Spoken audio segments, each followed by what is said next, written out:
讀經靈修，創世記第31章，誦讀第36節至42節。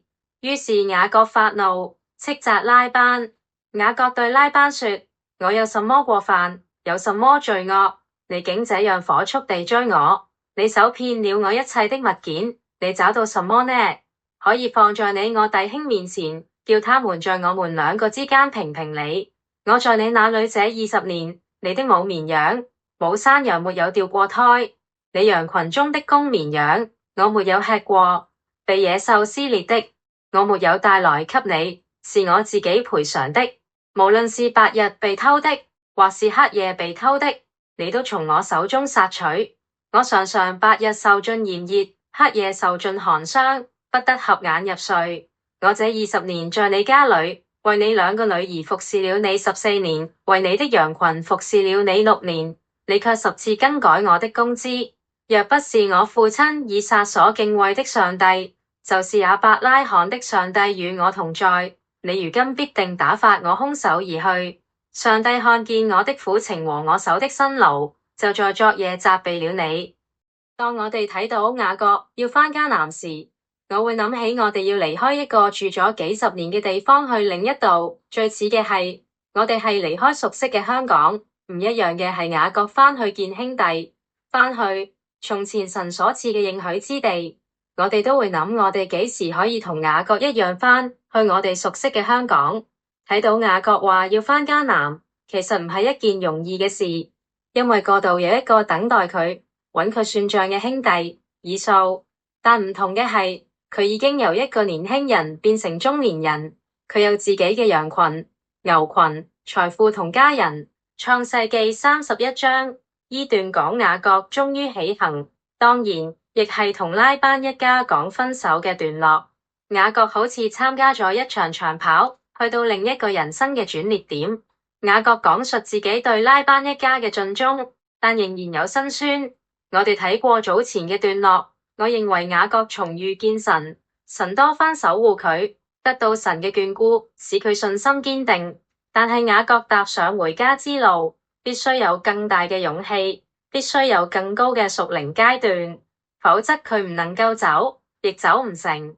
依家佢係有韌力同實力嘅雅各，神從佢響拉班一家鍛煉佢，亦賜佢足夠有餘嘅產業去面對將發生嘅事情。雅各描述佢嘅訓練環境：我常常白日受盡炎熱，黑夜受盡寒霜，不得合眼入睡。雅各嘅韌性唔係純粹天生而嚟嘅，而係響乾熱同寒冷嘅交替中鍛造出嚟嘅。第39節提到野獸撕裂嘅羊，根據合理推斷，呢種個案唔需要賠償，但雅各卻選擇自己承擔。佢有負責任嘅人嘅表現，即使環境對我唔友善，我依然選擇做正確嘅事。呢度話我哋知，韌性唔只係忍受一個環境，而係響壓力下依然持守高於環境嘅要求同標準。雅各響曠野裏面，將原本響媽媽嘅護佑底下培養嘅性格琢磨成更強壯和有韌性。好多人認為，既然天父看顧我哋可以懶散，但響雅各嘅例子裏面，佢係辛勤且盡力咁完成任務，俾人改咗佢10次工價，仍然信靠上帝。佢比任何人都努力，呢個亦係雅各有資格跑屬靈長跑嘅條件。佢嘅信心同努力，最終獲神為佢伸冤。經文話：若不是我父親以撒所敬畏的上帝，就是亞伯拉罕的上帝與我同在，拉班如今必定打發我空手而去。上帝看見我的苦情和我手的辛勞。我哋嚟到新地方生活，有咩嘢令你不安？夫妻關係、家庭關係會面對挑戰，響香港常見嘅朋友及親人會減少見面同減少支援。我哋需要重新建立新嘅關係網絡。原本嘅人工少咗，從前結婚嘅誓言係咪仍然保持？無論患病、苦痛仍然持守，任何地方都生效。點解唔互相支持？無論喺香港或移英，我哋先企穩腳，然後努力盡力咁生活。上帝唔會令你空手而去。雅各睇見了那雙隱形嘅手，這就是信心的長跑。我哋響地上跑得大汗淋漓，但心裏知道，嗰位真實嘅上帝正為我哋計時，為我哋判斷。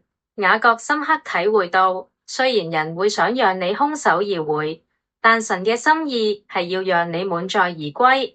這種對神主權的體認，係支撐佢跑過漫長20年嘅終極底氣。弟兄姊妹，環境可以奪走你嘅睡眠，卻奪唔走上帝俾你嘅應許。人可以更改你嘅工資，卻唔能夠更改上帝俾你嘅福分。上帝已經為你預備咗唔會兩手空空嘅豐盛。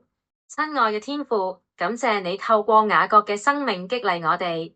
當我哋響長期嘅壓力同不公平嘅裏面感到疲累時，求你賜下各種白日乾熱、黑夜寒霜都整唔斷嘅韌性俾我哋，讓我哋唔只睇到人嘅面色，亦睇你嘅公義。求你與我哋同在，奉救主耶穌基督嘅聖名禱告，阿門。繼續為烏克蘭、伊朗嘅平民禱告，求主憐憫。思考題目：你參加咗個人新馬拉松，你同我都跑緊，只要仲有一口氣，你而家跑到去邊？你喺屬靈嘅長跑，你係咪上緊斜、喘緊氣，好想停落嚟？讓我哋小作休息，做一個屬靈嘅深呼吸。天父知道你嘅苦情，先企穩腳，再諗諗天父點樣帶領你，讓你帶着信心與努力探索將要領會嘅韌性。